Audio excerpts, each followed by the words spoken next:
Sir तव्हां ॿुधाईंदा त हीउ जेको टंडोला खां तव्हांजो हीउ मार्च उतां निकितो आहे ऐं तव्हांजा जेको बि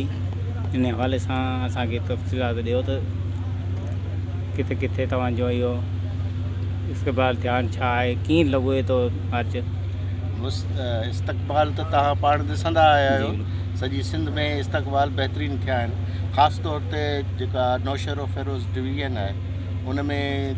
जहिड़ो इस्तक़बाल या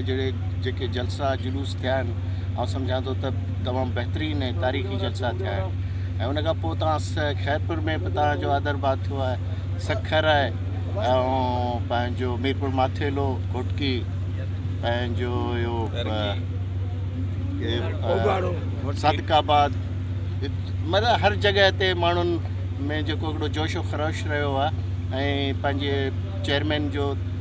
वालहाना इस्तक़बाल कयो आहे असांजी पीपल्स पार्टी जे वर्करनि ज़ियालनि। ऐं हाणे जीअं त अॼु